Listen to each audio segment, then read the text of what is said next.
Welcome, everybody. You are at Deep Dive Shifts in Land Management 2. And this is James Peterson coming back to tell us what he thinks after last fall's event, Shifts in Land Management 1.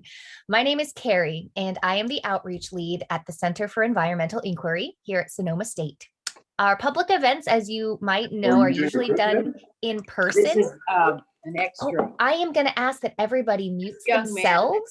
On Sunday is giving part 2. I am going to see if maybe I can mute everybody. Be muted. I think I just did that. Sometimes when someone enters, they automatically are loud. So let's, I think we're all set now.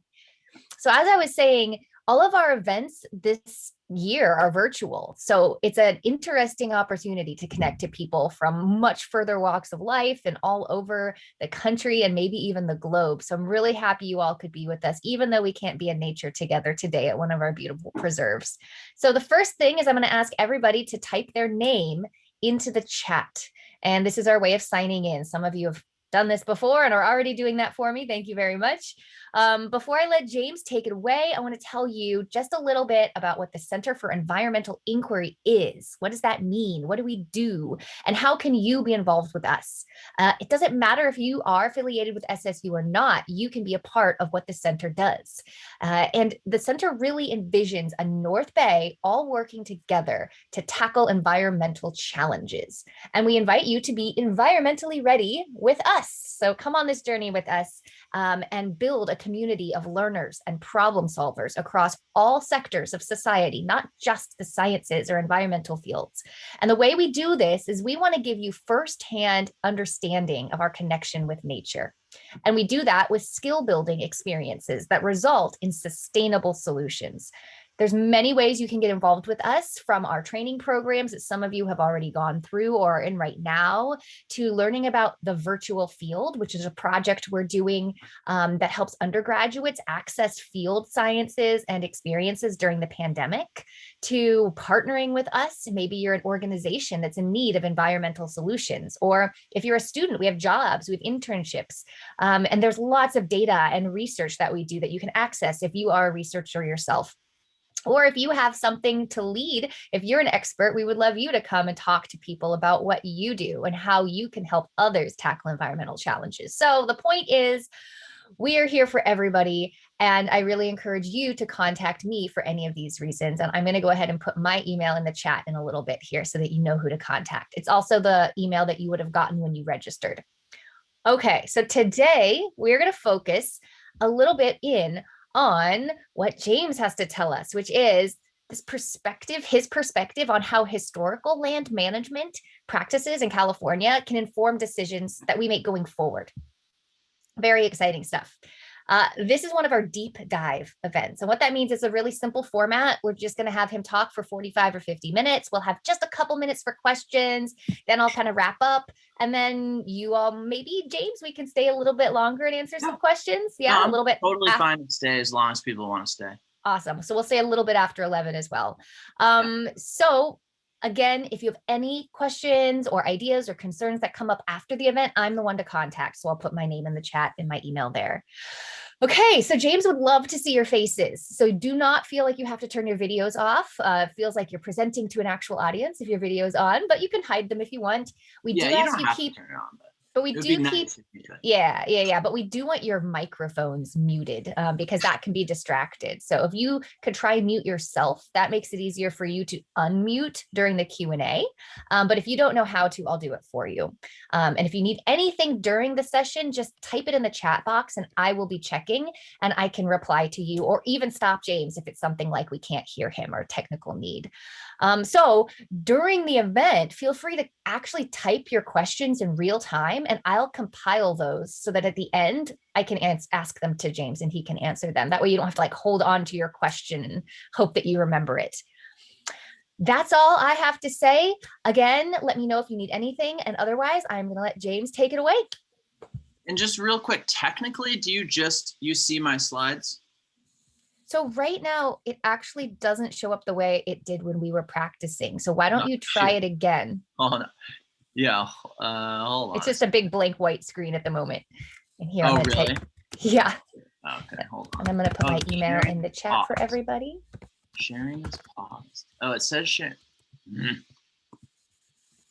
Stop sharing. Hold Yeah, on. just start over again is sometimes the best. Oh, wow. I see some people either have really great virtual backgrounds or actually are in lovely places. That's always nice to see. Did it do it now? Yes, that's perfect. Okay, now it's working. Looks good to me. Can someone else give me a Okay. thumbs up if it looks good for them? Okay. Great. I don't know what Yeah, it was looks going on. good. I could Thank tell you. something was wrong. I was like, this isn't looking right, but okay. Okay.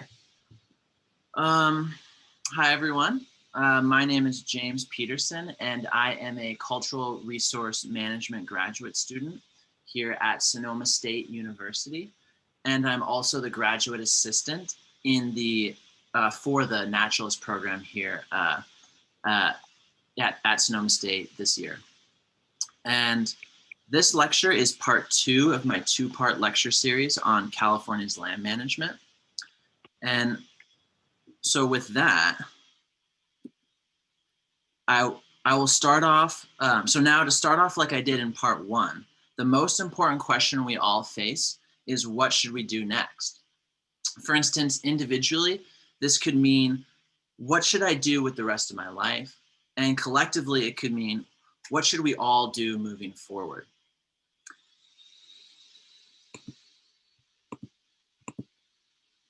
This is because at the end of the day, the past is the past, and thus we can't change it. But the future is what is ahead, and that is what needs to be addressed.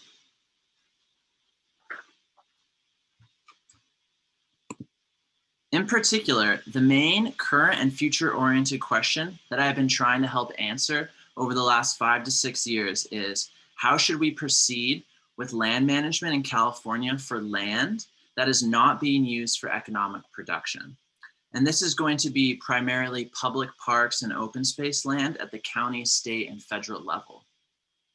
And I am not an ecologist, but I am a historian and philosopher, so to speak. And thus, my approach to answering this question has come through the avenues of history and philosophy. And in particular, in order to help answer that question, I have studied and continue to study the history of California's land management in the American period, Native American land management in the late prehistoric period, and environmental philosophy and ecology in general. And I have studied these fields through my time at UC Santa Cruz, where I graduated with a degree in American Studies and History, and from my time here at Sonoma State University, both as a student and a teacher. As well, I have studied these fields through my work doing historical ecology and working in land management. As a result of all of this, what I'm about to say is from a larger bird's eye view, which is the approach of a historian and a philosopher. Therefore, this lecture is not going to be ecologically very technical. For instance, I won't be talking about the technical nature of trying to save an endangered species or address sudden oak death. However, this lecture will have its technical elements. That will be a little difficult to grasp, but we're going to go through it slowly, and I'm going to try my best to explain it as clearly as I can. As well, I will make my bird's eye conclusion as clear as I can and approach it as slowly as possible. And with that, to sum up my last lecture quickly, California land that is not being managed for economic production is managed primarily to try to create a healthy environment. Land managers have conceptualized a healthy environment as a natural environment. Then, believing that the pre-colonial past was a natural environment, they are trying to restore the land to the pre-colonial times, or around the 1750s. However, this land was not a natural environment, and as I will argue in this lecture, a healthy environment is not a natural environment. Since those two things are the case, why do land managers just all kind of dogmatically or reflexively think that the pre-colonial past was a wilderness? And why do they all just kind of dogmatically or reflexively think that a natural environment is a healthy environment? Well, I believe that the reason for this is the way that land management in Yosemite ended up playing out in the 19th century and the turn of that century. Essentially, Yosemite was taken from a Native American nation and placed in control of the federal government, whereby Abraham Lincoln then granted it to the state of California in 1864 to be managed as a public nature park for the people of California. The state proceeded to manage it with the goal of keeping the vegetation like it was in 1864. So basically what it looked like in this picture, you can now see on the screen. At first, they managed Yosemite like it was a wilderness, thinking that in the pre-colonial time, at first they managed Yosemite as a wilderness, thinking that in the pre-colonial time, it was a wilderness. And thus that type of management would best keep it looking like it did in 1864. In other words, wilderness management would keep it looking like it does on the picture, or like it does in that picture. And but eventually they came to manage it as a cultural landscape, not a natural landscape. And the reason was because they realized that Yosemite was not in the pre-colonial time a wilderness, or rather a natural environment, but a cultural landscape. And they learned this because the Yosemite Valley started to radically change in terms of its vegetation due to their hands-off management of Yosemite Valley. They therefore realized that in order to keep the park looking like it did in 1864, they were going to have to manage the park like the Native Americans had, or rather they were going to have to actively manage Yosemite. However, this non-wilderness approach was very controversial with the American public for two main reasons. The first was that they didn't believe that Native Americans managed the land because they felt that Native Americans were racially incapable of land management. And second, they just wanted wilderness over managed areas for a variety of reasons. But one was that they essentially believed that the wilderness, or rather a natural environment, was metaphysically the correct thing to have on the land. Thus, essentially, due to this discrepancy between what the public believed and wanted and the way Yosemite was being managed by the state of California, the federal government took back the land and started to manage it as a wilderness. Thus, the goal of managing Yosemite transitioned from trying to keep the vegetation like it was in 1864, like you see in this picture on the screen now, to managing it to try to encourage the wilderness or a natural environment. As a result, the vegetation changed from this to this. And as a general comment, you can see how much it's filled in. And as well, the valley has transitioned from having oaks being the dominant tree to now conifers being the dominant tree. And my argument is that as a result of this change from state to federal management, land managers today just reflexively believe that the pre-colonial past was a wilderness and that a natural environment is a healthy environment. This is because these beliefs that Native Americans didn't manage the land and that the wilderness, or rather a natural environment, is metaphysically the correct thing to have on the land, just became bedrock principles of land management since around the 1910s. Thus, as a result of this being the case for the last 100 years, people just believe these principles so naturally, they don't even notice that they believe them until you ask, why do you believe that? Now, to be clear, as I will argue, I believe that the idea that the natural environment is a healthy environment is the same thing as saying that the wilderness, or rather a natural environment, is metaphysically the correct thing to have on the land. And I will explain this later. Thus, to summarize, as a result of the past, I believe that land managers today just reflexively believe that the pre-colonial past was a wilderness and that a natural environment is a healthy environment. So with that laid down as the groundwork, where do we go from here? And this is a question that Martin Luther King asked in 1967. And he argued that we only have two choices: chaos or community. To this, I ultimately agree. We only have two choices. Now, I choose community. Thus, my solution as to where we go from here is my suggestion for how we proceed towards community and away from chaos.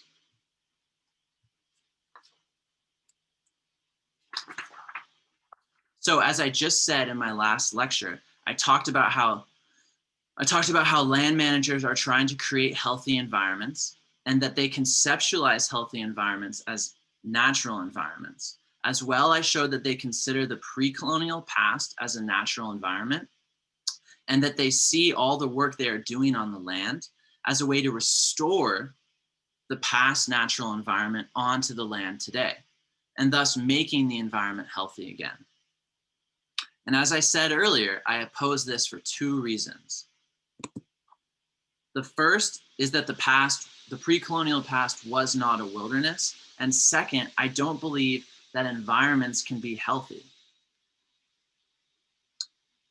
And we have directly covered the first, so now I will address the second. Now, to better illustrate the basic idea that land managers believe in a healthy natural environment, let's look at some quick, real examples of land managers advocating for this position. Here is a private example. The Sonoma Land Trust sees their goal as preserving and protecting healthy landscapes. And they want to do this because they write, quote, "When our land is healthy, our community is healthy." On the county level, Marin County Parks and Open Space wants to protect and preserve healthy natural systems. Or the East Bay Regional Parks System's goal is to, quote, "ensure that natural parkland ecosystems are maintained in a healthy and productive condition." On the state level, the state of California works to, quote, "maintain our parks in an ecologically healthy condition." On the national level, the BLM, in their most recent property acquired in California, will manage the land to, quote, "benefit the health of the land." This just goes on and on and on at all county, state, and federal levels.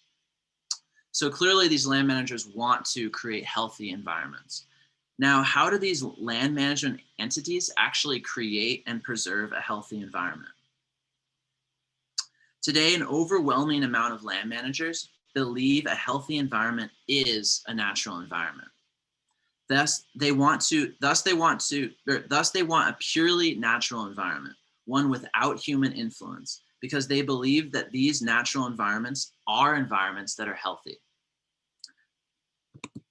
For instance, Napa Parks and Open Space's main goal is, quote, "maintaining and enhancing ecosystem health."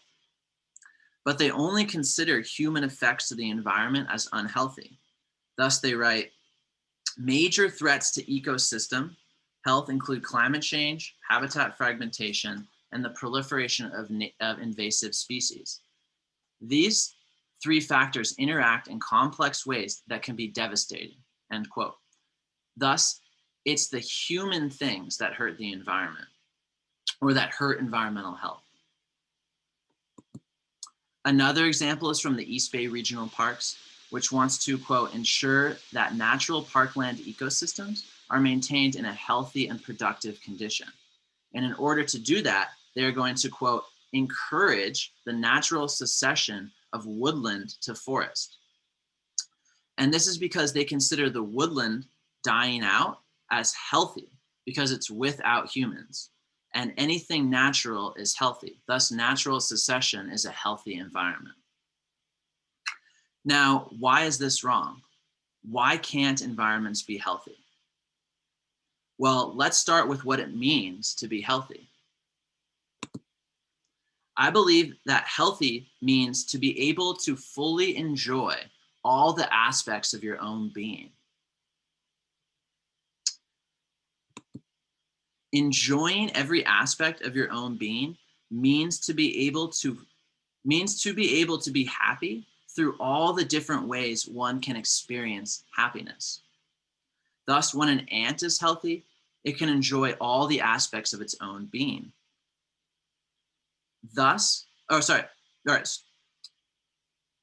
Enjoying every aspect of your own being means to be able to be happy through all the different ways that one can experience happiness. For instance, an ant will find happiness in a completely different way than a human. Thus, to be happy for an ant is, for instance, to follow pheromone trails, but to a human, it's to inquire and to create. Thus, when an ant is healthy, it can enjoy all the aspects of its own being. Thus, a healthy ant can follow pheromone trails, but an unhealthy ant can't. Thus, something that is not healthy is something that is not able to enjoy all the aspects of its own being. For instance, someone who is mentally unhealthy might believe that they don't deserve to feel joy. And if you don't believe you deserve to feel joy, then you will not be able to enjoy all the aspects of your own being because you will deny them to yourself.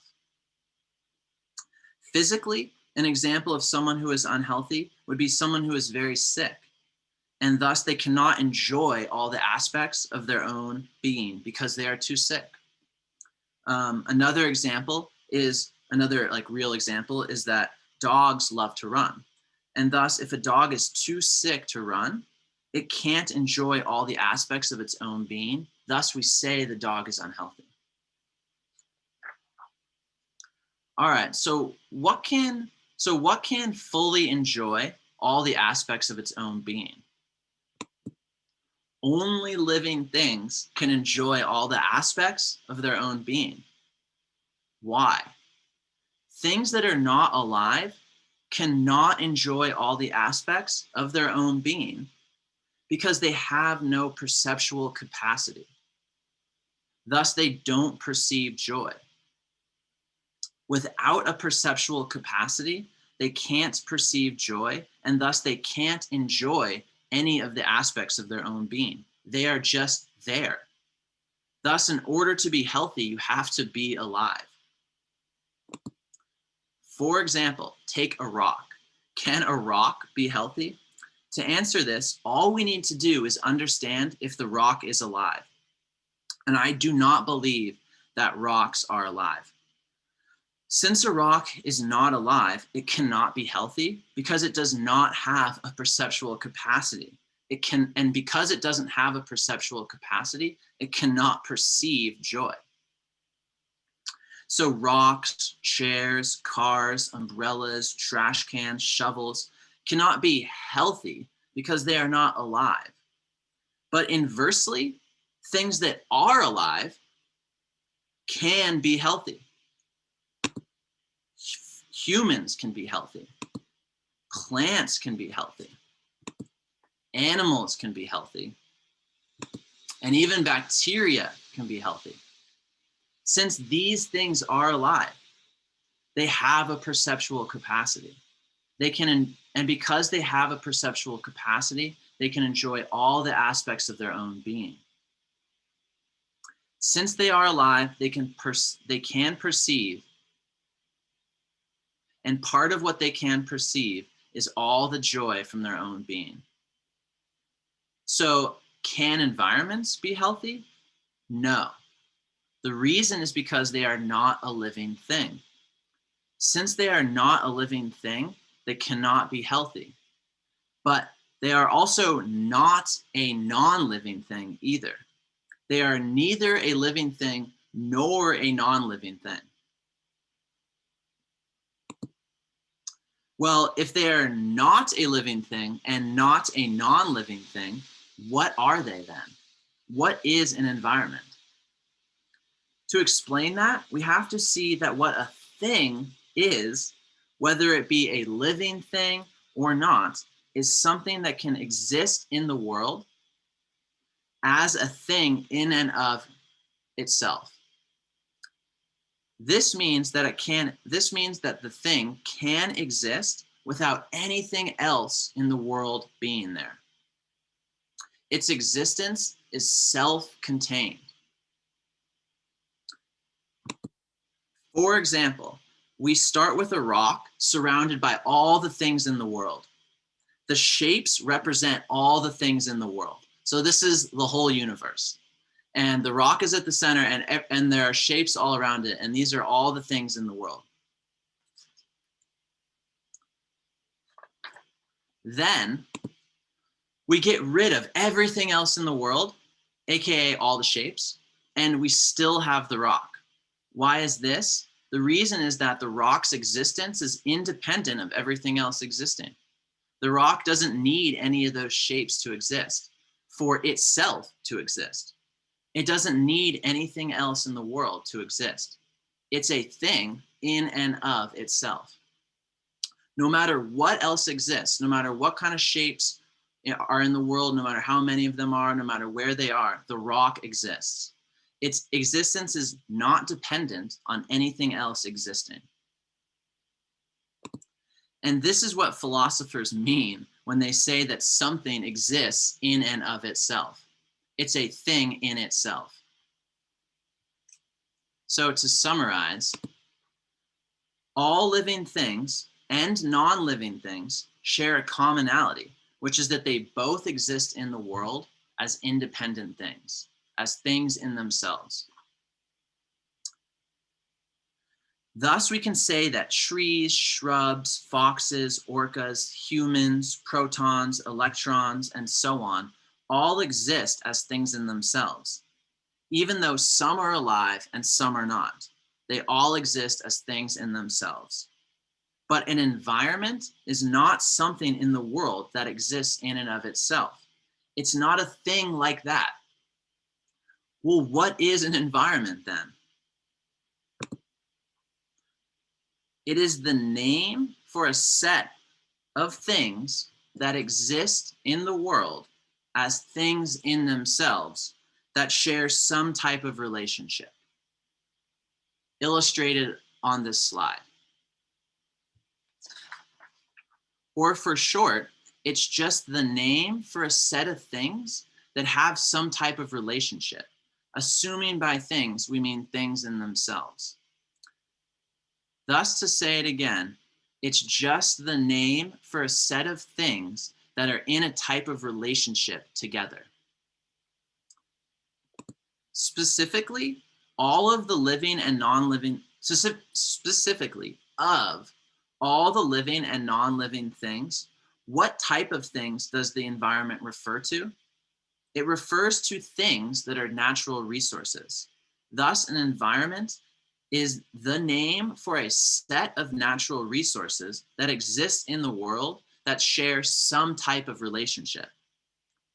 Now, in the most abstract, this means that an environment is not just a single natural resource, but it is the name given when there are at least two natural resources sharing some sort of relationship or some type of relationship. And this means that if there is only one natural resource, there is no environment because there is no relationship to another natural resource. There's just a natural resource. Now, to be even more precise, the relationship that the word environment is referring to is space and time. Thus, when you say, oh, look at that environment, what you are saying is that, quote, oh, look at that set of natural resources that are sharing that space at that time. Thus, when we say the environment of that hillside is mainly grasses, what that means is that, quote, the natural resources that are all existing right now in that place are all grasses. Thus, the environment is generally just a name for a set of natural resources that are sharing the same space and same time. And then we can add adjectives to this noun to further specify the type of relationship we are thinking about.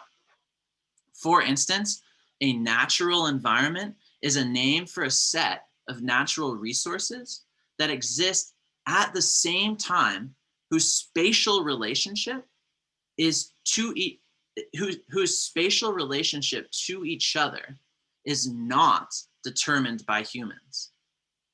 Thus, the natural resources are arranging themselves without human influence.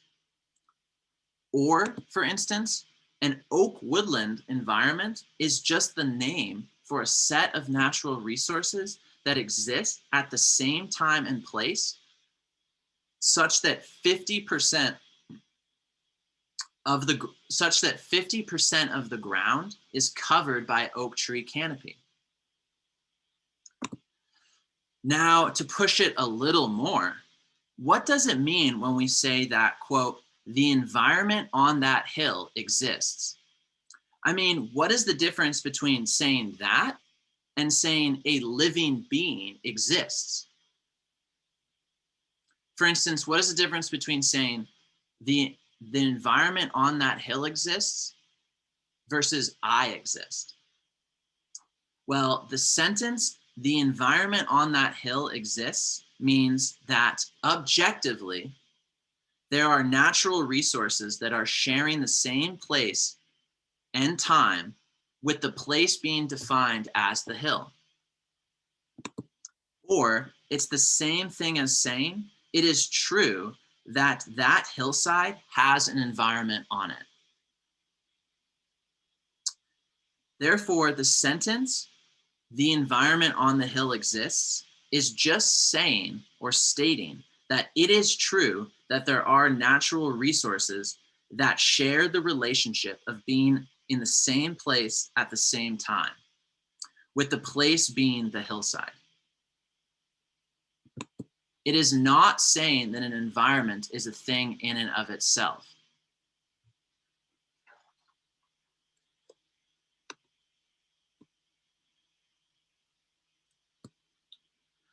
So now we have learned 5 things. 1, all living and non-living things exist in and of themselves. The only living things, that only living things can be healthy because only they can enjoy all the aspects of their own being. 3, that natural resources are the type of living and non-living things that an environment refers to. Then, 4, when those natural resources enter into a relationship of being at the same time and place, we call that an environment. Therefore, an environment is not the name for a thing in and of itself, but is only the name of the relationship between 2 or more natural resources. Because of this, an environment can't be healthy. And it can't be healthy because it's just the name for the type of relationship that the natural resources can be in. The living natural resources can be healthy, but not the environment, as it is just the name for a type of relationship that natural resources can share. So inversely, this means that living things can also be unhealthy in an environment.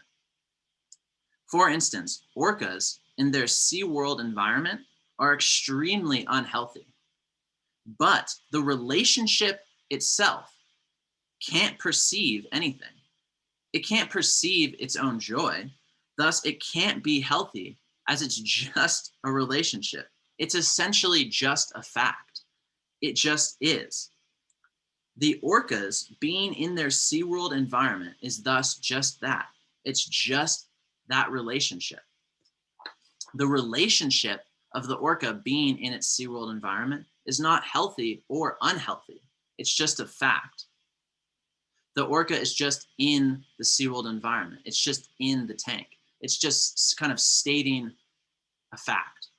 But crucially, the orca itself, the natural resource, can be unhealthy in that relationship. Therefore, when you take the orca and put it in the SeaWorld environment, it's extremely unhealthy for the orca. Therefore, the natural resource can be unhealthy in a relationship, but the relationship itself can neither be healthy nor unhealthy. So now, what are all of these land managers doing when they say that they are trying to make the environment healthy? In order for the sentence, quote, a natural environment is a healthy environment, to make any sense, we have to do this. We have to imagine or believe, even unintentionally, that the relationship is actually a living thing that can perceive joy. Thus then, the actions of the environment, the moving around of natural resources, are the action of this living thing trying to experience joy. For instance, the migration of the shrubs into the grasslands is the conscious action of this living being. Therefore, when humans are managing the environment, like preventing this migration, they are actually preventing this living being from moving the way it wants. We are preventing its happiness. Therefore, by not allowing it to fully enjoy all the aspects of its own being, we are making it unhealthy. We are, in this conception, we are the virus or the bacteria that is making this living being sick. We make the environment sick and thus not able to fully express itself. Now this requires tremendous metaphysics, because you have to imagine or believe in a living thing that is not really here in this world, so to speak. Thus, the statement, a natural environment is a healthy environment, only makes sense metaphysically, because you have to see the natural environment not as a name for a type of relationship that natural resources can enter into, but as the name of a living thing that can perceive joy. Therefore, the environment can be healthy or not. And this is why I said earlier that believing the natural environment is a healthy environment is the same thing as saying that the wilderness is metaphysically the correct thing to have on the land. This is because to believe that a natural environment is a healthy environment requires you to implicitly, even unintentionally, unconsciously, be arguing that it is metaphysically the correct thing to have on the land, because the sentence only makes sense metaphysically. It doesn't make any other sense. It doesn't make sense any other way, because a relationship can't be healthy. Now, I believe that most land managers today don't consciously, when you fully explain to them what's happening, most land managers today don't consciously believe any of this. They just kind of say that sentence reflexively or dogmatically, because it is essentially just what you say ever since Yosemite got transferred from the state of California to the federal government. However, some people actually do believe this, quite a lot actually. For instance, Carolyn Merchant, a famous professor from UC Berkeley, believes that the environment is actually a living being, that there is, that when you say a natural environment is a healthy environment, you're referring to an actual living being, like a super organic being. But to me, this is just confusing a relationship for an actual living thing. All right, so James, assuming you are correct, what should we do instead? Now, morally, because I am a human, I want every living thing on earth to be able to fully enjoy all the aspects of its own being. I want every tiger, human, orca, tree, and flower to be able to fully enjoy itself. I wish no ill on any living thing. In other words, I want every creature that's currently alive to be healthy. On top of that, I want every creature to go out and actually be happy, to actually achieve this happiness through all the ways it can experience happiness. For instance, an ant will find happiness in a completely different way than a human. And I want the ant to be able to do that and actually go do it. I want the ant to be healthy enough to be able to achieve the happiness that its own being gives it. For instance, following pheromone trails.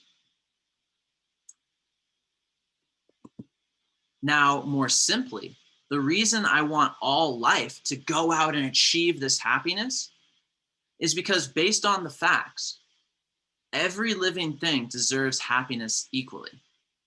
In other words, I don't think that any creatures don't deserve to be happy. And I also don't think that some creatures deserve happiness over others. And on top of that, there is no form of life that is more deserving of existing than any other type. They are all just equal.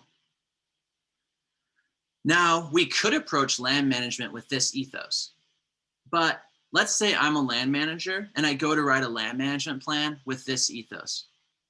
In doing that, I quickly run into major and ultimately insurmountable problems. Let's take a plant example. I noticed that the coyote brush will grow over and shade out the grasses, and that the Douglas fir will shade out the black oak if I don't cut both of them back. Should I let that happen? Should I let secession happen? If all life has an equal, if all life is equally deserving of existence, should I favor the growth of coyote brush or grasses? Or should I favor black oak over Douglas fir or Douglas fir over black oak? No matter what I choose, I am stuck. In other words, why do the coyote brushes deserve to live more than the grasses? But on the flip side, why do the grasses deserve to live more than the coyote brush? There is no easy moral way out of this problem. In other words, with this philosophy, the land manager ultimately becomes stuck and paralyzed, because this is just an impossible situation. I really do not believe that there is an easy way out of this problem. It's just part of life. So what should we do? Well, we could just take the landscape back to the pre-colonial days. In other words, we could take our landscape back to the same vegetation and animals as were there back then. Now, assuming we could actually know what the environment looked like back then, I don't think that we should do this, because I don't see why any of those plants objectively are more deserving of life than the ones we have now. In other words, if you say we should open up this meadow because in 1750 it was an open meadow, not a shrubland, you are saying that this meadow full of grasses is more deserving of life than the current coyote brushes that are living there in that meadow. You are saying that the grasses, in their essence, deserve to be alive more than the coyote brush because of this past, and thus you are willing to cut down and kill the coyote brush. But this isn't true. All life is equal. Thus, it's not moral to kill a coyote brush because it's not less deserving of life than grasses. And what about managing for biodiversity? You could think, quote, I could kill some plants and animals and encourage some others in order to promote biodiversity. For instance, I could pull up these plants and plant these other plants over here in their place. But the justification for diversity is bad, because there are only living things. One life is not worth less than another life simply because it's the wrong type of life. They are all equal. In other words, a single coyote brush's life is not worth less than another species' life just because there are a lot of coyote brushes growing in that area. They all are still equal. But what about managing for natives over non-natives? I don't think that this ultimately is objectively valid either. Why is the life of a European beachgrass worth less than another species? To me, just looking at what the facts bear out, there is nothing that says a specific life is worth more in a certain place because that's where its evolution happened. In other words, I do not think that a California poppy's life is worth more than a European beachgrass's life in California simply because the California poppy evolved in California and the European beachgrass did not. I believe that that is a tragic understanding of life on Earth. And out of this paralysis comes my solution. And it doesn't resolve the paradox, but it's a plan based on what I believe the only thing we can do. It's a plan based on the only thing we can do, which is to be human. I believe that we should select which plants and animals we want to live on our preserves in question based on 3 criteria. Meaning that as a land manager, I believe we must make decisions as to what plants and animals we want on our preserve, how many of them we want, and their arrangement. Wait, does that make sense? Meaning, I believe we must make decisions as to what plants and animals we want on our preserve, how many of them we want on that preserve, and what their arrangement will be on that preserve based on 3 criteria.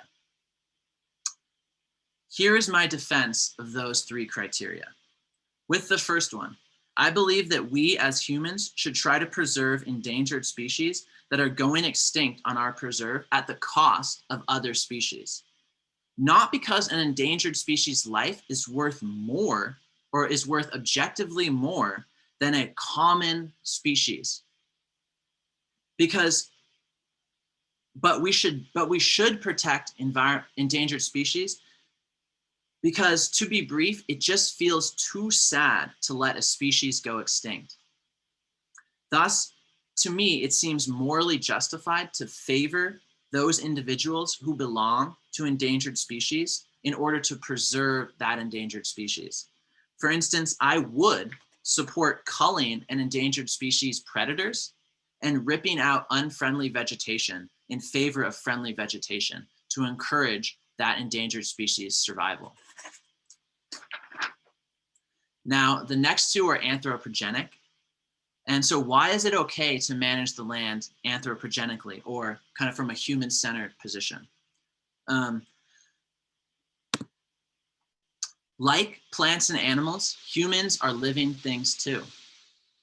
Now, every life is equal. Thus, every life deserves to be happy. This means humans deserve life and happiness just as much as every plant and every animal. If the salmon deserves to have a wonderful life, then you do too. If a grizzly bear's life matters, then so does a human. If they deserve happiness, so do you. Thus, we should manage the land in a way that makes us happy because we simply deserve it as part of being a living thing on the earth. As well, as part of being happy is being safe. Now, in order to carry out these criteria, I believe that land managers should first do a natural resource survey of their property to determine what is there. Then a land manager should make a list of all the endangered species that are currently on the property and ones that could live on the property if they were to be placed there and tended to. Then the land manager should determine what the environment needs to look like in order to make the local communities safe, primarily from fire. Then, finally, the 3rd criteria, the land manager should elicit public opinion from the community about what it wants. And how does one elicit this public opinion? I think that the land manager should prepare an informational packet and a survey for the public to fill out.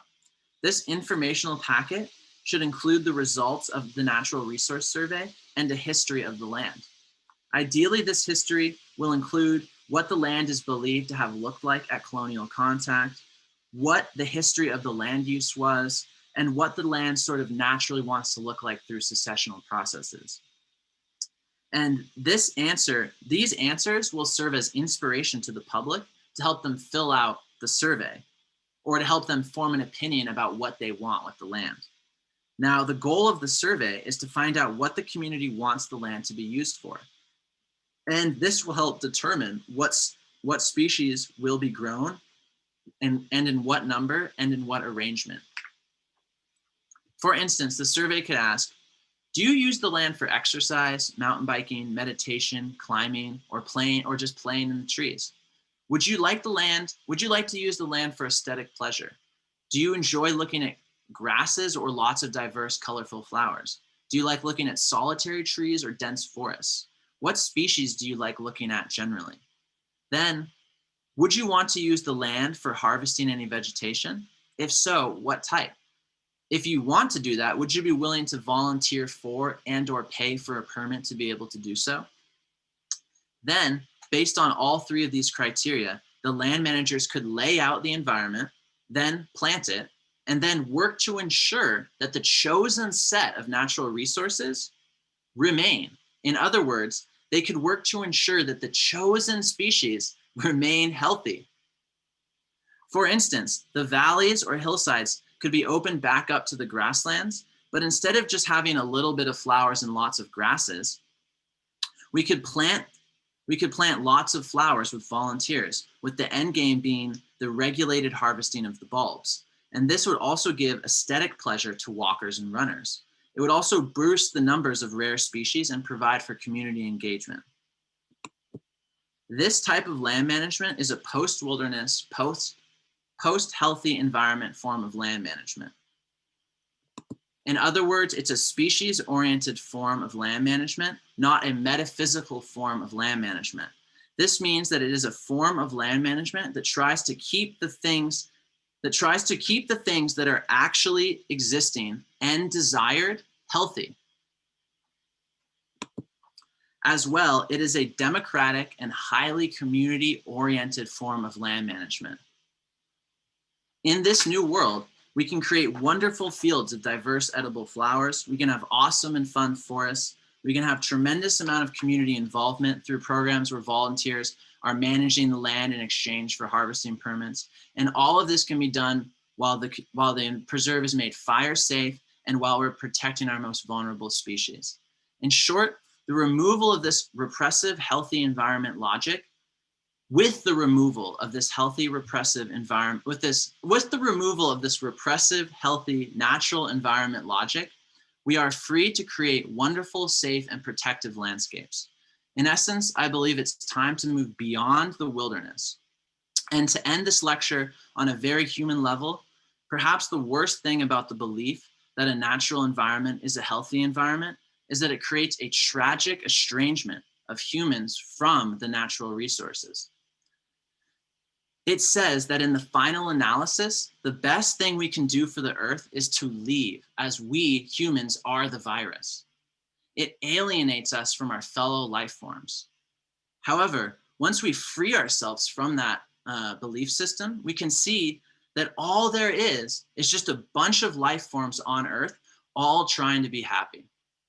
As well, it means that there are no forms of life that are more important than others or meant to be segregated off from others. We are all in this together on this planet. The integration and interaction of humans with the natural resources is not in and of itself wicked, but something that can actually help a tremendous amount of species and bring joy to humans too. Thus, in conclusion, when you go walking around a preserve, think to yourself simply, I don't make this place unhealthy, and there is nothing wrong with me being there. In fact, I can bring tremendous joy to my fellow plants and animals and my community through interacting with this landscape. So with that, I will take questions. Thank Thank you, James. Thank you very much. And if anybody wants to unmute themselves now, then feel free and take that time. It is 11 already, so you are right down to the wire. So what I'm going to do first is actually just do it. No, it was great. Just do a little wrap up, and then we'll have the time for questions. Okay, everybody? So wow, that was a lot to digest, fascinating things. And hopefully we all feel like we have a new perspective on this and have some ways to take action ourselves here. So I want to make sure that everyone got their full names entered into the chat. And I want to tell you just a little bit about some upcoming events that might be relevant to you all, and then we can move into our Q&A. So this is just the fourth in a series of 19 events that the center is holding this spring. You can see them all at cei.sonoma.edu/calendar. And here's just three I want to highlight real quick. So we have three coming up in the next week and a half. First, next Wednesday is Deep Dive Biomass to Biochar, which might be specifically interesting to folks interested in land management. It's about forest maintenance and how that's critical to prevention of wildfire and mitigation, but it has its own hazards that it can create. And so while there's several approaches to dealing with the debris, one has the potential to keep carbon from escaping into the atmosphere and potentially can add to soil health without the use of heavy equipment. So Biomass to Biochar is actually an initiative started with the Redwood Forest Foundation and Sonoma Biochar Initiative and the North Coast Resource Partnership. And it'll be a preview for an event that will actually hold on site, hopefully next fall at the Galbraith Preserve. It might be next spring, depending on conditions. So that one's really going to be fun. And then next Friday, March 12th, we have our first live from the field event of the semester. And these are the international collaborations that are aimed at undergraduate classes. So if you know any faculty or students, these are really great for them. But of course, anyone can come. And it's made possible through an NSF grant called the Virtual Field. And you can learn more about that at thevirtualfield.org. And the first one is called Effects of Herbivores on Landscapes. And it's really exciting. We're bringing together people from Kansas, New York, and South Africa. So it's a really fun event. It takes place at 8 a.m. because we had to reach across time zones, but it's going to be worth it, I promise. And then we have three more live from the field events after that. One of them is called Remote Sensing of Growth and Diversity. That one actually includes our own SSU professor, Matt Clark, talking about research done at the Osborn Preserve. Then we have Carbon Storage and Cycling with NEON, which is the National Ecological Observatory Network, really fun. And then Impacts of Field Research on Society. So that one's going to be like how research at field stations truly impacts communities surrounding them. And that features a Pepperwood Preserve researcher.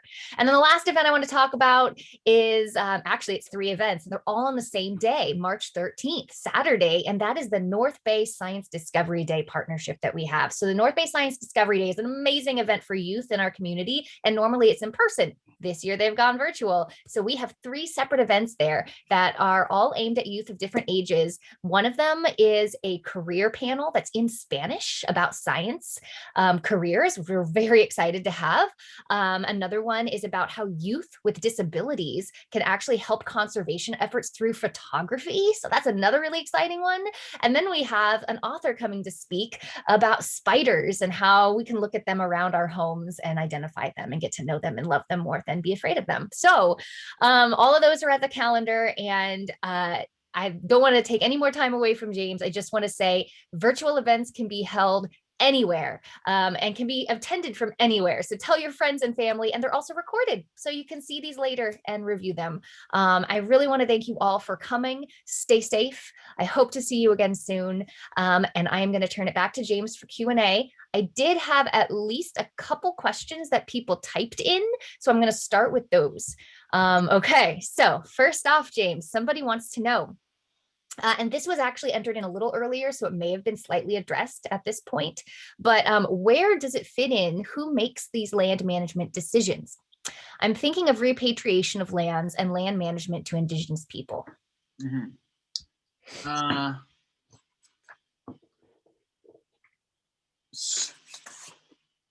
So what's the question?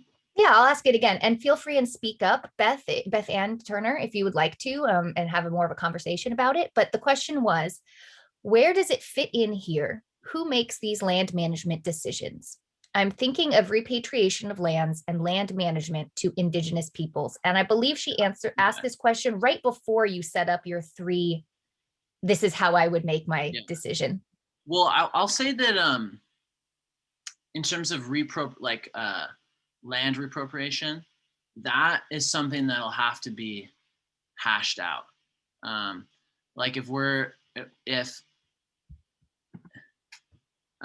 want to say take Sonoma County parks and open space land and return it and divide it up against the 5 tribal nations in Sonoma, I mean, that's something that is a huge, large topic,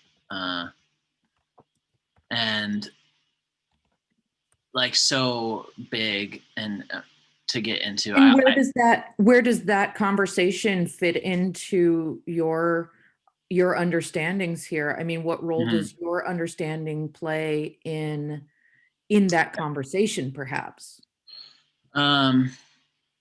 I think that the role it plays is that as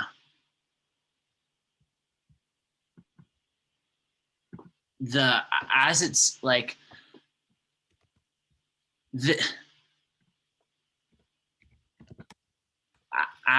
as it stands, this what I argued for is a community-oriented, meaning anyone can participate who belongs to the community that the preserves serve directly. And if so I would have, I'm saying that there should be anyone can participate in that, regardless of status, any status you have, or identity or anything like that.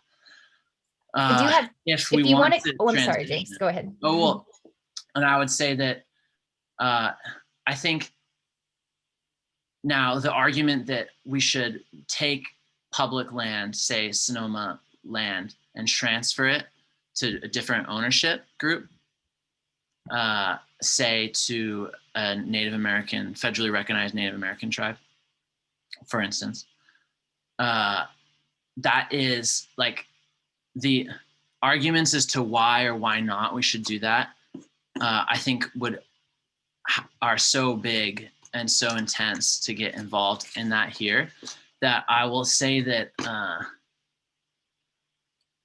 really don't even want to get into that because it's such a intense conversation. I will only say that my position is that as the county lands, say like just to take the Sonoma County Parks example, as the land remains in Sonoma County Parks and open space land,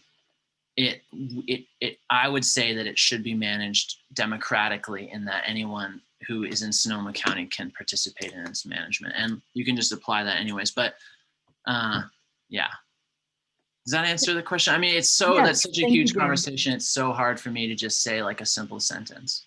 Oh, of course. Yeah. I mean, I wouldn't have asked something that you could just answer with a simple sentence, but I appreciate your thoughts on that, James. Thank you. Yeah, like I guess I'll say, like, as most of the land stands, like say Marin County, just to change the example, say Marin County Parks and Open Space, if it's going to be held as Marin County Parks and Open Space land, I think it should be anyone should be able to participate in Marin County in that land management. Thank you. All right. Just do that as a simple sentence. Thank you. Our next question comes from Yoriko. And it says, how do we survey for needs and wishes of future generations? And how do we account for human population and our technologies growing too large compared to other things? Oh, well, that's like a pretty large question, like multiple questions. I think the first one is that, like, I mean, ultimately you can't say what the future generation will particularly want. But you can say things like, well, I don't think that they want to live in a like a really raging global warming world, like climate disrupted world, as we heard, or as someone said, or as someone was talking about earlier in the naturalist training. So we can say things like, I don't think that the environment should transition to the sentence isn't quite right, but I don't think that we should transition the earth to like a post climate change world, you know what that means. So like we could, that's in a say like that, in a sense, that's presuming what the future generation wants. I mean, we don't know what they want. Maybe they want global warming. I don't know, but we think that they don't, because that's like, seems like something that it would seem to be irrational based on the present constitution of being a human. And we'll assume that the future generations will continue to have the same constitution. And so like, but like in the more like immediate things, like, you know, is the future generation going to want this oak tree here? I mean, we can't really say, but it doesn't necessarily mean that we shouldn't do any of the things I suggested because the future is unknown. It means that and it also kind of means on a deeper level, if the future matters, so does the present. So like if the children matter, then so do you. So like your opinions matter. Just like, so like you should be able to, be able to have an input into land management to serve, like, sort of, to speak your own needs. And then in terms of like technology and stuff, that's also like such a big conversation. It's hard to even say. I'm not necessarily like that I'm not really like a technological like person who's very concerned about the future of technology. I'm concerned about like the environmental pollution, but not necessarily like computers. But like I'm concerned about the pollution from manufacturing computers. I'm also talking about overpopulation. Oh yeah, like, oh well, yeah. That's that's another huge one. I mean, I guess like, you know, this form of land management only if we want to have regulated growth, like controlled human reproduction to reduce or stop population, then that's a totally different conversation. All my land management plan, just to stay on topic here, was just to say that if you are alive in, say, Sonoma County, you can participate in it. Whether there are too many of us or too little of us is kind of another topic, but like all that my form was just saying that anyone who's there in Sonoma County should be able to participate. And those were the only two actual questions that were typed into the chat. So if anybody else has anything that they would like to ask James. Ooh, we have two people. All right. I don't know who. Someone start talking. Both of you raised your hand.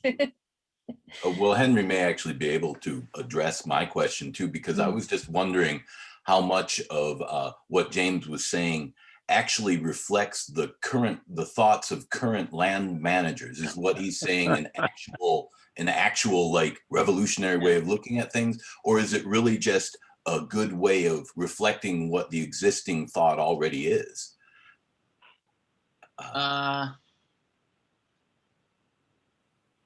Maybe I'm well, I would say that like generally, I mean, it's a pretty interesting time to be in land management, but I do think that generally what I said is not like, it's not necessarily what's like, I would say what's people are not doing what I suggested. But like, and it also, you know, the because a lot of this stuff is so, like, as I was trying to get across, is so reflexive and dogmatic. Like it's just kind of what you believe. Like it's not even really stuff that you even discuss. Like it's just kind of stated. So a lot of this stuff kind of just happens like really reflexively. And like, for instance, I mean, you go to meetings and people like are definitely discussing it, but it often ends up kind of falling back into this mentality. Like, you know, a lot of people today are getting hip to this concept that the past wasn't natural, but the result is that they move towards saying we should go back to that moment. And so like, because that's somehow more important. And like, so then they fall into this trap where then you're saying, well, why is what Marin County looked like in 1750 better than what it looks like now? And you can make multiple arguments, but one of the arguments that so people will say, even though this is I would say this is ultimately a minority of the people, but like most people will do natural environments or healthy environments, but some people will say pre-colonial and cultural environments are like the healthy environment. And so they're going to do, in order to make that make any sense, they're going to have to enter into some sort of metaphysical position. Like that's just the way, that's like because that's because that they're like, if you say Marin County should look like it did in 1750 because that's a healthy environment, you're going to have to be thinking you're going to have to be saying that that environment is some sort of living being that can be healthy. Like it doesn't. And so what ends up happening is that you say, well, the grass species are not as worthwhile, or they're not as valuable as the coyote brushes. But I don't think that I think when we strip away a lot of the misleading concepts, all you end up is just a bunch of different life forms on Earth all together, and they all have equal value. And so that you kind of end up at this point. I don't think that you can really say that the species in 1750 deserve to live more than the species do now. But doesn't the reality isn't how land management works now? Don't, like you brought up the points of species scarcity and doing things that will make the community safe and the community happy. And maybe this is naive of me because I'm not a land manager, but isn't that how land managers operate now? Aren't those kind of the focal points of what they're doing? Yeah, totally. Well, I mean, like the Endangered Species Act for federal land, well, so what, like exactly like the first two things I would say were not really controversial, because but like, for instance, say you want to preserve, like what usually happens is you get like a land management agency will have a set of species, like say that they want like in a set of endangered species that they want to know about. And then they'll try to determine what the best amount of that species is based on a historical benchmark. So like they'll say like, okay, well, California condors, they're going extinct. That sucks. How many condors should there be? And so then they'll go back in time and look, well, there were maybe like condors all over here, and that's what we should do because that's just the correct thing. And so like you end up like going back in time, and then they say, well, why should there be 100,000 condors as opposed to 10 condors? So then you end up having to make these arguments like, well, there should be 10,000 because that's what the past was in the past. Well, why is the past more important than the future? And I think that, and so then you could say, well, because that's just like metaphysically, that's the way the land's supposed to be. The environment is healthy when it's like it was in the past. And we've destroyed it and decayed it and made it sick, but really it should be like it was in the past. So if you believe that's healthy environment is a cultural environment, we should go back to the past, you would ultimately also fall into a whole bunch of problems like, well, what does that mean for humans? I mean, and like, how are we even supposed to engage in the land like happened in 1750? And so, but most of them do it through the natural environment. So they'll say, we need to have 10,000 condors because that's what the natural environment was back then, and that's the healthy environment. Now, I'm saying that we should preserve condors. Like when the Sierra Club tried to say we should not preserve condors because of the wilderness, that I thought that was madness. For instance, when the California condor was going extinct, there was a tremendous amount of pressure to say that, well, it should die nobly through a wilderness. Like we should just let it go extinct because that's the noble death. And the prevailing, I think, what ultimately won out was, no, we're not going to do that. We're going to capture all the condors and then do blood transfusions and breed them back up and then release them. So to me, I thought that would be crazy. We should definitely protect and preserve endangered species. However, what we should do is look to the past as inspiration and say, well, there used to be this many. That would be cool. Like, why do we want like that? I think we should get this population level, because that's what you're going to need for a population level. And then after that, it should be just kind of based on how many condors we feel is beneficial to like for human safety and then human benefit. And part of human benefit can be we just enjoy looking at condors. So for instance, like at Pinnacles, you could say, well, there are so little condors. This is so sad. We should have some more condors here because they're so awesome and they do these other things we like. And that's really, we get so much pleasure, and they themselves derive pleasure from like us helping them. So I'm saying that when we looked at preservation of species, we shouldn't fall into this trap of just always trying to go back. Like, it's not necessary. So I'm saying it's not, when we dispel of all this misleading ideology, we can just see that all there is just like humans and condors, and we're all just different forms of life on Earth. And humans can either hurt or help condors, meaning in terms of like total population. And we should totally help them. But we shouldn't do it because of a metaphysical reason. We should just do it because of that's what we want to do. It comes out of us naturally.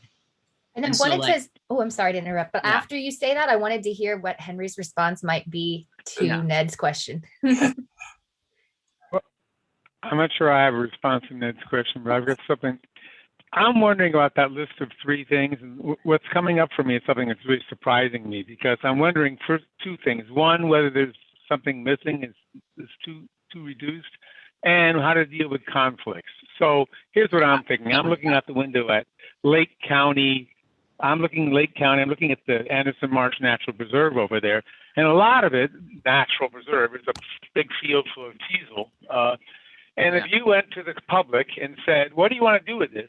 You get 30% of the people want to put wine grapes in because that's all we want. And 25% of the people want ATV traffic because it's all screwed up anyhow. Let's get our ATVs in there. And 14% of the people want to keep all the people off it. And they're never going to agree on anything, no matter how much public education you have. And if they all want wine grapes, how do you weigh that with the idea of diversity of species? Because we don't need any more teasel. How does it all work? Well, I think what I love about this is kind of an old school mentality. Like, you would have heard this argued in like the 1700s, but this is the trap of democracy. And so what it forces you to do is go to the public and argue your case. Don't try to get a mandate from the environmental king. Go defend the position.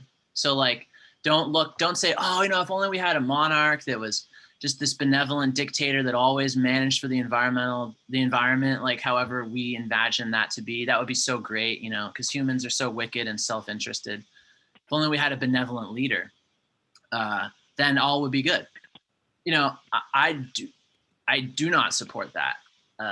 And so what I would suggest, being someone who believes and supports democracy, is that if you have public land, say Lake County owns land, the county itself owns the land. So you kind of, as the shareholder, so to speak, of Lake County, like you're like, as a resident of Lake County, you're kind of like a shareholder to this property. You have to, if you want to continue that ownership in public ownership, say to continue to have the county own it and not sell it to a private investor, say for like grape development, I think you have an obligation then to go to the public and argue why it should remain publicly held, and then convince them. And then also on the flip side, then there's going to be people that want ATVs, and there's going to be people that want, I don't know, wilderness, and then there'll be people that want something else. And I think that that's what the great part of a legislature is, or like you'll go to your county board of supervisors meeting and have a discussion and like get everyone in the room, argue it out. That'll definitely get us grapes. But I'm not saying this position offers no easy way out. Like there's no mandate from above. There's no like democracy. Winston Churchill once said, democracy is a terrible form of government. The only problem is every other form is worse. Like like, yeah, I mean, it's how democracies operate. I mean, like, just any legislative body is going to be full of people that you think are total idiots. And then they look at you and go, that guy's a total idiot. So you got to argue your case, defend your positions. And also it'll help. Like, I think what's so nice about this is that it really puts a lot of these issues to the forefront. Like, let's really get into it. Like, what are we doing with management? What do we want? What are the actual things there on the earth? What can we dispel of? What are the weird phantoms in our mind? And let's really get to the brass tacks of what we're doing here. And what do we want this land? And if, say, the community decides that they don't even want to be a part of it anymore, then that's, I would say, ultimately a tragedy.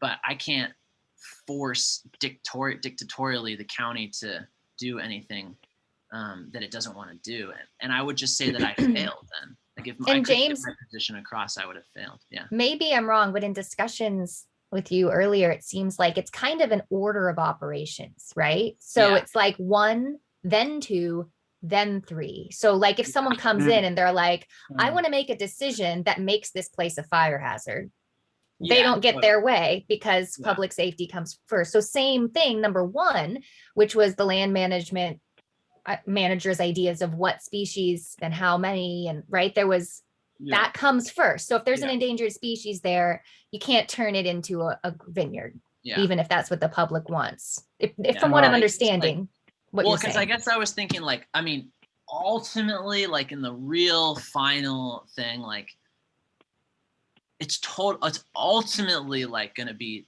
like a democratic decision. Like, you can't force something to happen, but there are state and local laws protecting endangered species, and there are major fire safety pushes happening. So, like, what I would say is that, like, basically if someone came and said, I hate all endangered species, I don't care about any of them, and I don't care about the fire situation, that would just totally collapse, I think, anyways. But because there's going to be very little, there's laws already on the books protecting species, so the land management agencies won't be able to violate them anyways.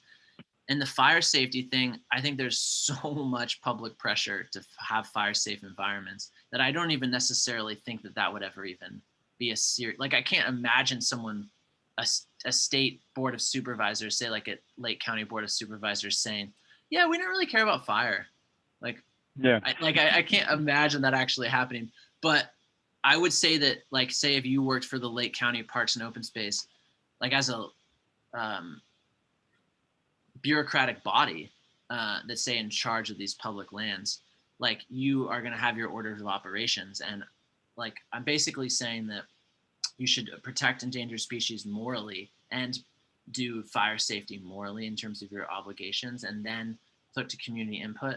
Now, so that would be like your 3 orders of operations. And the first one is nice because you do it morally, but also legally it has to happen. And then second, the fire safety thing, I think you do morally, but also, like, there's already there is public pressure, absolutely, from both state and local and federal agencies to do this anyways. And the public wants it. And so, like, the first 2 you do morally anyways, but they're also already there, like, institutionally and public pressure wise. And then the third one, I think you should do, because that's the most, to me, logical thing to do, which is what you should do. And then you take all of that data as a land manager and then build the plan. It's basically what, in a lot of ways, it's just a slightly more democratic process than what essentially already happens with land management plans, like at the federal level. But it's just a more direct form, say, than the federal government will do. And it's also a little more limiting, because I would say that, like, if you, say, live in Sonoma County, I'm not totally convinced that someone in Massachusetts should have an equal impact on the land management decision that you have, just because you're not part of, and then also inversely, like, I wouldn't expect anyone to ask me my opinion on Massachusetts state parks land management decisions. So I guess, yeah, does that answer your question? We do have to wrap up pretty soon, but I want to have Henry ask that second question. And then I think, Kylie, you had a question. I saw your hand. So just if we could make those kind of quicker answers. I didn't have a second question, but talking about what Ned said, I would say that most of the land managers I know are stuck in the total religion of the native plants and animals thing. I mean, they're so stuck that we have a state park over here and they're about to do a renovation of the entry meadow. And they just assumed, it wasn't just assumed they're going to get rid of everything that's non-native and they're going to put all native plants because that's just better. That's And just there's no, the way I it mean, is. maybe it is better, but there's no discussion about it. You know, it's No. just what it is. And I think that's where everybody is right now. Yeah, and that's part of Thanks what for- my argument is about the way Yosemite went down. Is like we just get into this it's just like reflexive. Like in 1890, if you were part of the Yosemite Commission, which would be like Yosemite Commission was just a bureaucratic agency the way Marin County Parks is. But it was basically the only thing they did was manage Yosemite. So it was like they didn't have that many responsibilities in terms of like, and you know, like in terms of like say what land management agencies have now. Like they only met, I think, like 5 or 6 times a year. But you know, if in 1890 they would have been like, oh, natural environment, no way. We're not doing that. No, it didn't. You don't know what you're talking about. This was not a natural environment. The Native Americans were managing this. You got to go read. You don't know what. Like Galen Clark, who was the first, who was the what's his title? His title was I think Ranger. He was Well, yeah, it was like First steward, He yeah. was the superintendent of Yosemite National Park, the first one. yeah. Was that what they called him, a superintendent? Yeah, He was like in charge of it. yeah. And I feel like they wanted to call. I feel like his title was steward, but it doesn't. It just really doesn't matter at all. But he would have. He was like. I mean, he would have been like, oh no, we shouldn't. The whole natural thing doesn't make any sense. But if, like, I mean, so then the question is like, well, what is better, native versus non-native? And I think that's really slippery. Like that's a slippery slope. Because the ultimate logic of that, say you're getting rid of like, say you get rid of like, I kind of tried to attack the biodiversity, native and past arguments without going into without the metaphysical thing, which a lot of people do. But so like setting that aside, like, and say we're just talking about what really is their species, like native versus non-native is really slippery because you're ultimately saying that because of an evolutionary path, one species is more deserving of life than another in a particular area. So like California poppies deserve to grow on this hillside more than other species because they evolved in California. And then inversely, like California poppies would be unfavored, say in South Africa, where they're invasive. And like, I think it's a really difficult thing to go down that path. I mean, if you really want to get into it, like, well, why do we not do that with humans? And like, so it's because there's really no barrier between what the difference between a poppy and a human is just purely delusional. I mean, we're just life forms. And so if you say, oh, we should do this for poppies and not humans, I mean, that's just total delusion. You're just segregating off the main thing. You're segregating off you're segregating off the thing that exposes the problem, which is that you end up just providing tremendous favorability to one species for really no justification. That doesn't mean that I support yellow star thistle dominating a hillside. What that does mean is that I'm saying if we want to think about yellow star thistle not being there, I would support the removal of yellow star thistle, but not because like native species deserve it more, but because that it's not what it is going to be potentially hurting and causing native species to get too low in their population levels. And then also, I don't think that yellow star thistle brings really any joy to the human communities. I don't think it's dangerous for fire because it causes flash. Great honey. Makes great star thistle honey is my favorite. Well, you know? yeah, that is such a good point. I know. I do buy star thistle honey, but and like it doesn't bring much joy. Like I think people would prefer to look at diverse wildflowers than they would a dense patch of yellow star thistle. So I think those are the best arguments for removing star thistle, not that they have an intrinsic they're intrinsically worth less in California than a harvest rodeo, or that somehow there's some metaphysical dictation that it's that it's healthy to have, like, that there's a metaphysical entity that's healthy when we have harvest brodea and unhealthy when we have star thistle. I think that's also incorrect. All right, I'm gonna have Kylie jump in. Okay, so you kind of answered my question, but I'll ask it anyways. Yeah, no. So in order for people to keep places for humans to enjoy, I feel like the end goal is really what everyone's debating, because there's so many different end goals that would influence how you're going to land manage. But for this, if the end goal you're saying is for human enjoyment, typically wouldn't humans have, like, the way that they process enjoyment is that they have relationships to these plants, or they've had like ancestral ties. Oh, my grandpa took me to this oak tree and we sat under it when I was 5. Or so with regards to like choosing favorable species, when it comes to being endangered, would it then be that there could be the call for, you're saying, yeah, I'll take out all the milk thistle because, or the star thistle, because it doesn't serve or it's going to cause damage. Wouldn't you think that a management style of like preventative and proactive would be a way for it to mitigate having to deal with endangered species in the long run? But basically creating a favorable I see what you're saying. species. Yeah, like, well, and I think that way you could look at that, like, that would be a really smart argument to make, I think, to people. And so you say, like, exactly what you just said, hey, we should get rid of yellow star thistles because it's going to do 2 things. 1, we're going to be happier, and 2, it's going to decrease the risk for these species to go extinct. So it's going to do. But weren't you saying that plant favorability is like that all species are like equal? Yeah, I guess like the way I had to get out of like, so the problem when you enter into all life forms are equal, then there's really no reason why a species why you should favor one species over another. So like, for instance, if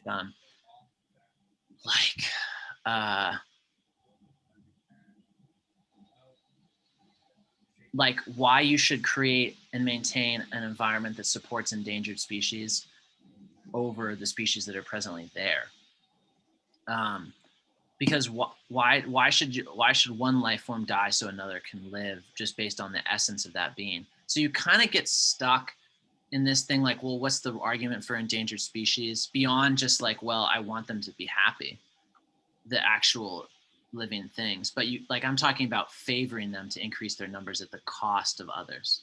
So like those yellow star thistle are going to die, and because I'm favoring another species over them. But I think that I think that what I was saying is that for a reason that I don't quite totally understand, maybe someone could work on this, but it feels like wrong to let a species go extinct. So beyond just an individual life form, but like to let, say, like there's the vaquita dolphin in the Baja, Mexican, and the Sea of Cortez down in Mexico. And there's like so little of them left that I would support, say, managing Baja to be in favor of them at the cost of other species, because it feels super sad to me to let that species of dolphin go extinct. So like, you think that argument would hold up? Oh, sorry. Yeah, so like the idea being you could just apply that to any plant you want or animal you want. Like, I think we should favor this environment because it's so sad to think about a tiger species going extinct. Oh, sorry. And that would be the idea, not necessarily that, oh, we should preserve this tiger species because of a metaphysical reason, and or that it's just intrinsically more valuable than any other form of life. I'm trying to get out of those 2 arguments and into like a more real moral position that's kind of coherent, even though it is difficult, because one of the difficulties is that I think it's sad it's too sad to let a species go extinct. So we should manage, take the pinnacles example with the condor. I think that it's just to manage the land in favor of the condors at the cost of other species because their numbers are so vulnerable, not because those species that we're going to disfavor are less deserving of life than the condor, but because it's too sad to think about the condor going extinct. Do you think primitive techniques in wildland management would create that though? Yeah, I mean, there's really no, like in terms of technological, like Well, I say mean, like, like you were saying, Yosemite let, you know, the Yeah. forest go back to the forest, and that valley was no longer a valley. Well, whatever species that were living there were affected by the cultural uses of the indigenous people, that Yeah. whether good or bad. So Well, they primitive would've letting been- it go back to the forest would enhance the native species, therefore, in turn, maybe preventing endangered species from even becoming endangered. Oh yeah, long that run. argument. Yeah, well, that ends up not being the case though. Well, Mm. because what you end up happening is Yosemite basically transitioned from a black oak savanna with like tremendous bulk, like they called it, I would say it was like what they call a foreland, not a grassland. So it's primarily black oak with tremendous amount of wildflowers, to kind of speak more generally. And that environment was maintained through anthropogenic means, like humans created and maintained that. And what happened when they got rid of that is it just transitioned to grasses and and conifer. I can't remember what the conifer species is, but I think it's Doug fir, but that doesn't actually sound right now that I say that. So it's some sort of conifer. But so like the natural environment totally collapsed the black oak and foreland species. So like, you know, in the larger state of California, maybe none of the species that were present there are technically endangered. Like, I mean, technically harvest bird day is not endangered, and black oak isn't really endangered, but because it has enough population levels to sustain itself. But I think that Yosemite would have, I would argue that we should, I think it would be for, like, okay, I guess what I'm saying is that like to answer your question,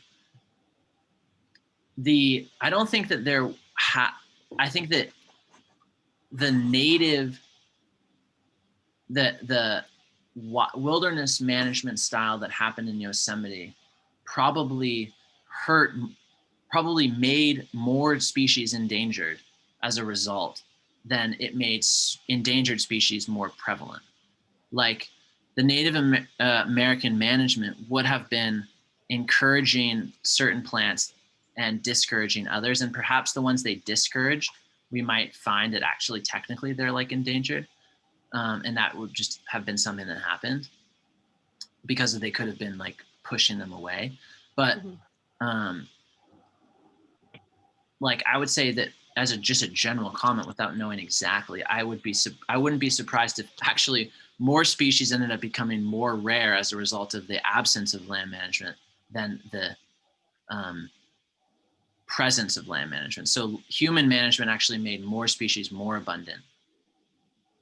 Does that make any sense? Yeah, it'd be something interesting like, to actually look into on land management in general. Well, like, and if you think about Yosemite just in and of itself, land management, if you like just think about Yosemite as that's our whole world, then black oak and flowers have become tremendously rare as a result of Wouldn't their successional path though be an evergreen conifer old growth forest? Yeah. So No, that would happen. Yeah, and that's what did happen. Mm-hmm. Like, and so the Yosemite managers in 1860 and 1880 were preventing secession. Mm. Because they didn't want that. They wanted to keep it like it looked in 1864.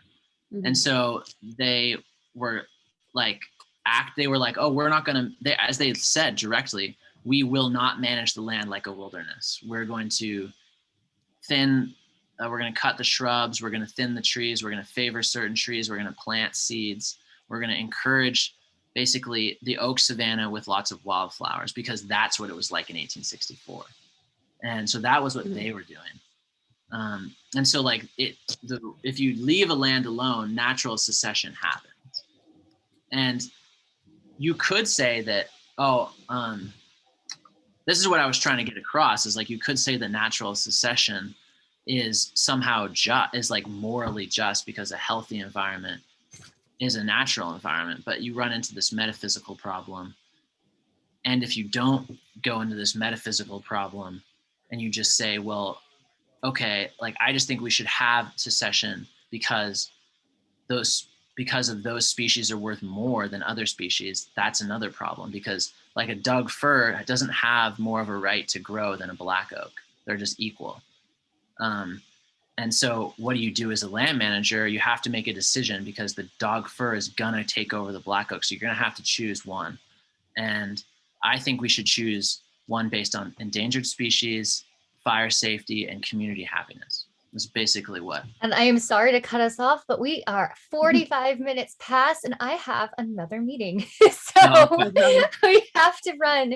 But gosh, you guys were the intrepid, stay till the end, dig into this stuff. I'm sure we could stay another hour. So Yeah, James it's has kind of the meat offered, and potatoes of it all. James has offered to like engage on with anyone who wants to deal with this more, because he said to me, he knows this is really big, right? So if anyone wants to contact him or me, my email's in the chat and I can direct you to him, because this stuff is great and it's good to think about. So James, thank you so much for your extra time and thank you all for attention, coming. and for all of Thanks, you for James. really engaging so much. Yeah, thank Yeah, you Hey, all. James, it's mainly ponderosa pine and red spruce is what you're dealing with. That's what it, that was sounds way. Yeah, I was like, it's not Doug fir, but I just couldn't remember. Yeah, Thank you guys all so much for all coming. And so I much hope for you coming and presenting. take away Yeah. that final slide, because that's what really I think ultimately is what my most like happy note is, that like you not Always alien. good to end on a happy note for sure. Yeah. Thanks everybody. Thanks. See you Bye, next time. everybody. Bye. Bye.